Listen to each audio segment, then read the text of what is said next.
내가 이 나이에 이르러서야 확실히 알게 된 사실이 하나 있습니다. 사람은 오래 살수록 더 많은 것을 잊게 되지만 이상하게도 어떤 얼굴만큼은 점점 또렷해진다는 것입니다. 그것이 바로 이미 세상을 떠난 아버지와 어머니의 얼굴입니다. 일흔을 넘긴 사람들 가운데 많은 이들이 나에게 조심스럽게 묻습니다. 교수님, 요즘 들어 자꾸 부모님이 꿈에 나옵니다. 그것도 아주 생생하게요. 왜 그런 걸까요? 나는 그 질문을 들을 때마다 쉽게 대답하지 않습니다. 왜냐하면 그 꿈은 단순한 추억이나 그리움의 문제가 아니기 때문입니다. 그 꿈에는 이 나이에 이르러서야 비로소 들을 수 있는 인생의 마지막 목소리가 담겨 있기 때문입니다. 젊었을 때 우리는 꿈을 가볍게 여깁니다. 피곤해서 그렇다고 말하고 스트레스 때문이라고 설명합니다. 그러나 삶을 충분히 살아본 사람은 압니다. 어떤 꿈은 머리에서 오지 않고 마음에서도 오지 않으며 훨씬 더 깊은 곳에서 올라온다는 것을 말입니다. 이른이 넘어서 꾸는 부모의 꿈은 그런 종류의 꿈입니다. 나는 지금까지 많은 세대를 보며 살아왔습니다. 전쟁을 겪은 세대, 가난을 견딘 세대, 그리고 너무 빠른 변화를 감당해야 했던 세대까지 그 모든 사람들에게 공통으로 나타나는 한 장면이 있습니다. 인생의 언덕을 거의 다 넘었을 즈음 더 이상 앞만 보고 달리지 않아도 될 때 사람은 갑자기 뒤를 돌아보게 됩니다. 그때 가장 먼저 떠오르는 얼굴이 부모입니다. 이것은 우연이 아닙니다. 사람의 삶에는 순서가 있기 때문입니다. 젊을 때는 자식을 키우느라 부모를 이해하지 못하고 중년에는 책임을 지느라 부모를 돌아볼 여유가 없으며 노년에 이르러서야 비로소 부모의 침묵과 한숨을 이해하게 됩니다. 그러나 그때는 이미 그들이 곁에 없지요. 꿈은 바로 그 빈자리를 통해 찾아옵니다. 부모가 꿈에 나타나는 것은 그리움만을 의미하지 않습니다. 오히려 그것은 질문에 가깝습니다. 너는 잘 살았느냐? 너는 너 자신에게 부끄럽지 않으냐? 이제 내려놓을 준비는 되었느냐? 그런 질문은 젊은 시절에는 들리지 않습니다. 삶이 너무 시끄럽기 때문입니다. 하지만 나이가 들면 세상은 조용해지고 그 질문만 또렷해집니다. 나는 오래전부터 이런 생각을 해왔습니다. 인간은 태어날 때 부모에게서 몸을 빌려오고 살아가는 동안 세상에서 역할을 빌려 쓰다가 마지막에는 다시 근원으로 돌아간다는 생각입니다. 부모는 단순한 개인이 아니라 우리가 어디서 왔는지를 상징하는 존재입니다. 그들이 꿈에 나타난다는 것은 삶이 이제 근원에 대해 묻기 시작했다는 신호이기도 합니다. 어떤 이들은 그 꿈을 두려워합니다. 혹시 죽음이 가까운 것은 아닌지, 나쁜 징조는 아닌지 걱정합니다. 그러나 나는 그렇게 보지 않습니다. 오히려 그 반대입니다. 그 꿈은 아직 끝나지 않았다는 신호입니다. 정리해야 할 마음이 남아있고 돌아봐야 할 삶이 남아있으며 조용히 매듭지어야 할 감정이 남아있다는 뜻입니다. 1년을 넘긴 나이에 부모를 꿈에서 만난다는 것은 축복일 수도 있습니다. 아직 마음이 완전히 굳지 않았다는 증거이고 아직 삶을 성찰할 힘이 남아있다는 뜻이기 때문입니다. 사람은 아무 꿈도 꾸지 않게 될 때 그때가 오히려 더 위험합니다. 질문을 잃어버린 삶은 이미 안쪽에서부터 늙어 있기 때문입니다. 나는 이 이야기를 젊은 사람들에게 들려주고 싶지는 않습니다. 그들은 아직 이해하지 못할 것입니다. 이 말은 지금 인생의 속도를 조금씩 늦추기 시작한 사람들, 밤이 깊어질수록 생각이 많아지는 사람들, 그리고 이유 없이 마음이 허전해지는 사람들을 위한 이야기입니다. 부모가 꿈에 나타났다면 그것은 무언가를 요구하기 위해서가 아닙니다. 우리를 데려가려는 것도 아닙니다. 그저 말없이 서서 우리가 어떻게 살아왔는지를 함께 바라보고 있을 뿐입니다. 그리고 그 침묵 속에는 분명한 메시지가 담겨 있습니다. 그 메시지를 외면하면 마음은 더 무거워질 것입니다. 하지만 귀 기울이면 남은 삶은 조금 더 가벼워질 수 있습니다. 이제부터 나는 그 꿈이 전하는 3가지 메시지에 대해 차분히 이야기해 보려 합니다. 이것은 교과서의 말도 종교의 교리도 아닙니다. 다만 오래 살아본 한 사람이 비슷한 나이에 이런 이들에게 조심스럽게 건네는 인생의 이야기입니다. 부모가 꿈에 나타나는 현상을 이해하려면 우리는 먼저 인간이 어떻게 나이를 먹는 존재인지부터 생각해 보아야 합니다. 나이는 단순히 숫자가 아닙니다. 시간의 길이만을 의미하지도 않습니다. 나이를 먹는다는 것은 마음의 문이 하나씩 닫히고 또 다른 문이 조용히 열리는 과정입니다. 젊었을 때는 바깥을 향한 문이 활짝 열려 있고 나이가 들수록 안쪽을 향한 문이 조금씩 열립니다. 1년을 넘긴 사람들에게서 공통적으로 보이는 변화가 있습니다. 말수가 줄고 판단이 느려지고 감정의 파도가 낮아진다는 점입니다. 이것을 쇠퇴라고만 보면 안 됩니다. 오히려 그것은 삶이 더 깊은 층으로 내려가기 시작했다는 신호입니다. 겉으로 드러나는 욕망과 역할이 약해질수록 그 아래에 있던 기억과 감정 그리고 오래 묻혀있던 관계들이 모습을 드러냅니다. 부모의 꿈은 바로 그 지점에서 나타납니다. 동아시아의 오래된 생각 속에서 인간은 혼자 태어나 혼자 사는 존재가 아닙니다. 우리는 늘 누군가의 생을 이어받아 이 세상에 옵니다. 그 연결의 첫고리가 바로 부모입니다. 부모는 단순히 과거의 인물이 아니라 지금도 우리 안에서 숨쉬고 있는 관계입니다.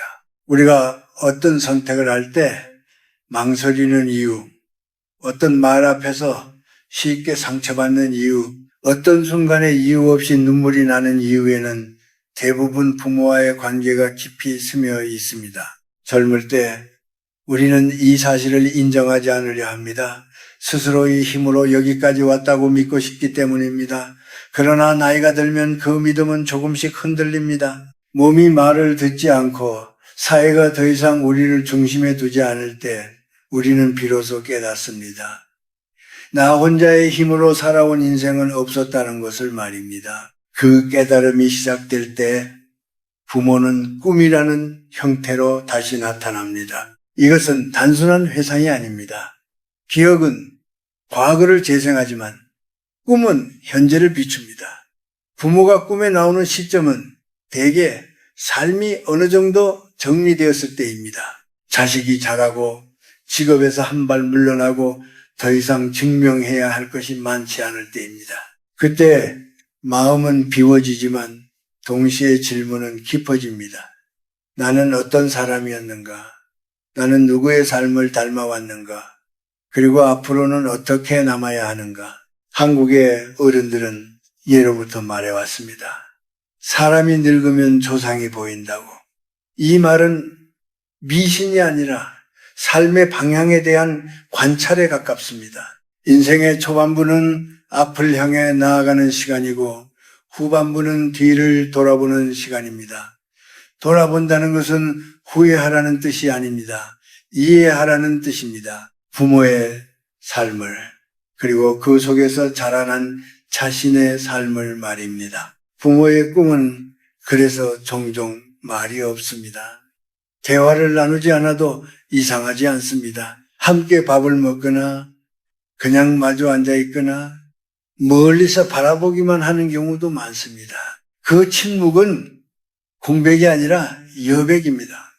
말로 설명할 수 없는 것들이 그 여백 속에 담겨 있습니다. 살아오며 하지 못했던 말, 물어보지 못했던 질문, 그리고 너무 늦게 알아차린 마음들이 그 안에 있습니다. 이 시기의 꿈이 더 선명한 이유도 여기에 있습니다. 기억력이 좋아져서가 아니라 마음이 단순해졌기 때문입니다. 욕심이 줄어들고 판단이 느려지면서 꿈은 더 이상 혼란스럽지 않게 됩니다. 부모의 얼굴이 또렷하고 표정이 분명하게 남는 것은 이제 우리가 그 얼굴을 왜곡 없이 바라볼 준비가 되었다는 뜻이기도 합니다. 나는 이 현상을 죽음과 연결시키고 싶지 않습니다.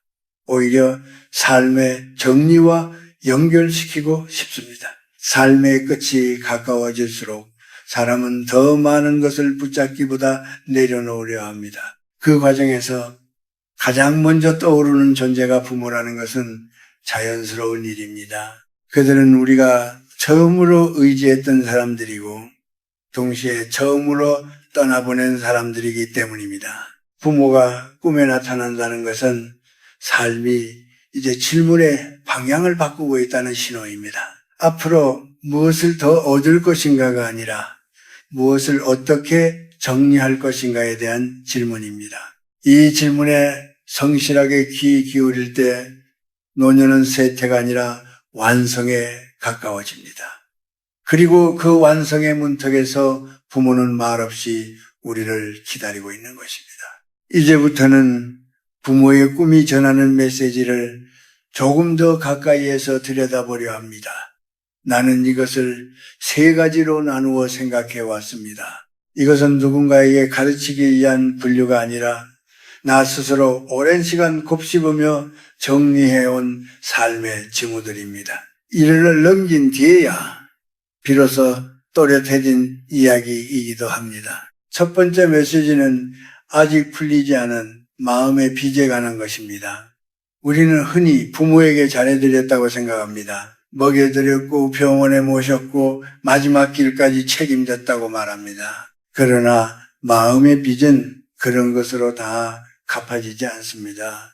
부모는 자식에게서 물질보다 마음을 더 오래 기억합니다. 그 마음은 대개 말하지 못한 감정의 형태로 남아있습니다. 어떤 이는 부모에게 미안함을 남기고 어떤 이는 분노를 남깁니다. 미안함은 사랑에서 오지만 분노 역시 기대에서 비롯됩니다. 기대가 없었다면 분노도 없었을 것입니다. 부모의 꿈은 바로 그 지점에서 나타납니다. 왜 나는 그때 그런 말을 했을까? 왜 나는 끝내 그 질문을 하지 않았을까? 그런 생각이 꿈의 장면 속에서 반복됩니다. 부모가 아무 말도 하지 않아도 그 얼굴만으로 충분히 많은 이야기를 전해줍니다. 두 번째 메시지는 내가 살아온 방식에 대한 질문입니다. 나이가 들수록 사람은 자신의 인생이 어디서부터 잘못되었는지를 따지기보다는 언제부터 나 자신이 아니게 되었는지를 돌아보게 됩니다. 젊었을 때는 성공과 실패로 삶을 평가하지만 노년에 이르면 진실과 거짓으로 삶을 바라보게 됩니다. 부모는 우리가 가장 진실했던 시절의 증인입니다. 부모 앞에서 우리는 꾸미지 않았습니다. 잘났다고 말하지도 않았고 감정을 숨기지도 못했습니다. 부모의 꿈이 반복된다는 것은 지금의 내가 그 시절에 나와 얼마나 멀어졌는지를 묻는 신호일 수 있습니다. 남의 기대에 맞추느라 역할에 매여 살느라 나의 본래 성품을 오래 방치해 두지는 않았는지 묻고 있는 것입니다. 나는 많은 노년의 얼굴에서 비슷한 슬픔을 봅니다. 그 슬픔은 가난에서도 병에서도 오지 않습니다. 자기 자신과 멀어졌다는 느낌에서 옵니다. 부모의 꿈은 그 거리를 드러냅니다.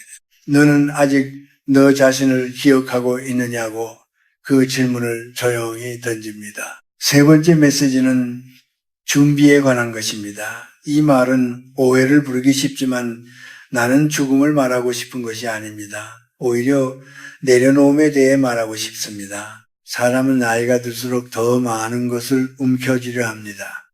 건강, 존중, 가족 내에서의 위치, 그리고 과거의 공로까지.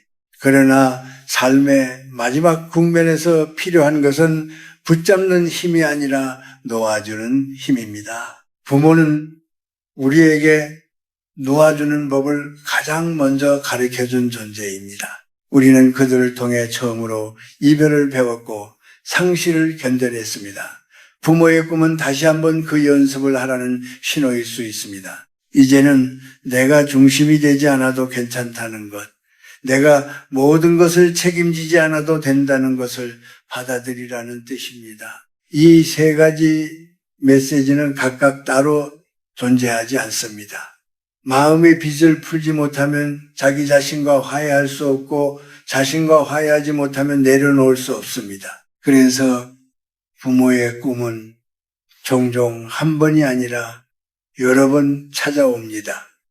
아직 듣지 못한 이야기가 남아있기 때문입니다. 나는 이 꿈을 해석하려 애쓰지 말라고 말하고 싶습니다. 의미를 억지로 찾으려 하면 오히려 본질에서 멀어집니다. 대신 꿈을 꾸고 난 뒤에 마음을 잘 살펴보아야 합니다. 편안했는지, 무거웠는지, 아니면 설명할 수 없는 그리움이 남았는지, 그 감정이 바로 메시지의 방향을 알려줍니다. 부모의 꿈은 우리를 흔들기 위해 오지 않습니다. 깨우기 위해 옵니다. 아직 삶이 끝나지 않았고 아직 정리할 시간이 남아있다는 것을 알려주기 위해서입니다. 이 메시지를 외면하면 꿈은 점점 무거워질 것입니다. 그러나 조용히 받아들이면 남은 삶은 조금씩 정돈되기 시작합니다. 그리고 그 정도는 노년을 견디는 힘이 아니라 누리는 힘으로 바꾸어집니다. 이제 그 꿈이 무엇을 말하고 있는지 조금 알게 되었다면 남은 것은 삶에서 어떻게 응답할 것인가입니다. 꿈은 행동을 요구하지 않습니다. 다만 방향을 조용히 가리킬 뿐입니다. 노년에 이르러 부모의 꿈을 꾸는 사람에게 필요한 것은 큰 결심이나 새로운 계획이 아닙니다. 오히려 아주 사소하지만 근본적인 태도의 변화입니다. 먼저 바꿔야 할 것은 삶의 속도입니다. 나이가 들수록 사람은 더 빨리 판단하려 하고 더 빨리 결론을 내리려 합니다. 이유는 단순합니다. 시간이 많지 않다고 느끼기 때문입니다. 그러나 아이러니하게도 이 시기에는 서두를수록 마음은 더 어지러워집니다.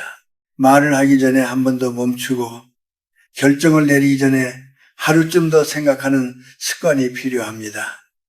부모는 늘 그렇게 살았습니다. 급하게 살지 않았고 중요한 일일수록 말을 아꼈습니다. 다음으로는 버려야 할 것들이 있습니다.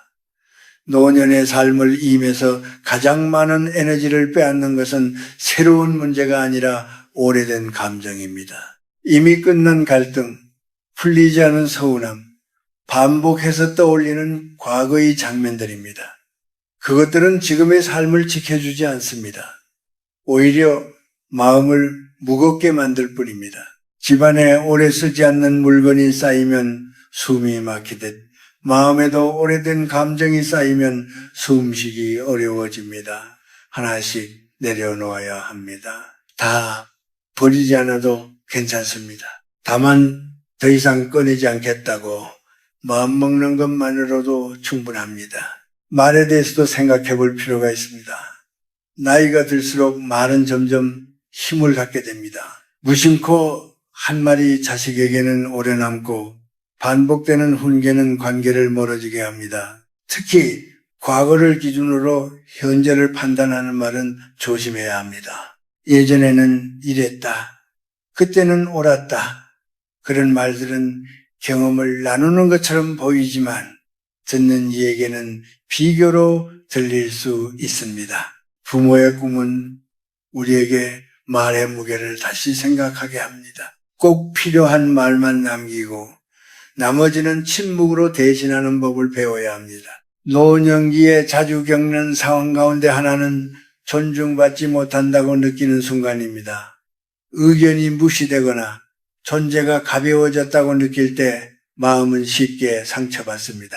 이때 가장 어려운 선택은 반응하지 않는 것입니다. 즉각적으로 반박하거나 서운함을 드러내지 않는 일은 쉽지 않습니다. 그러나 침묵은 패배가 아닙니다.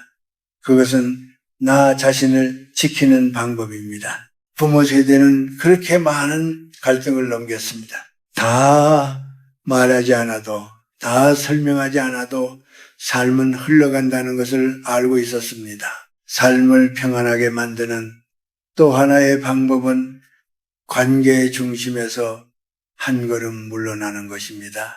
가족 안에서도 사회 안에서도 더 이상 모든 것을 조율하려 들지 않아도 됩니다. 누군가의 선택을 대신 책임지려 하지 말고 도움을 요청받을 때만 손을 내미는 것이 좋습니다. 책임을 내려놓는 것은 무책임이 아니라 신뢰입니다. 상대가 자신의 삶을 살아갈 수 있도록 믿어주는 일입니다. 부모의 꿈이 반복될수록 삶은 우리에게 묻습니다.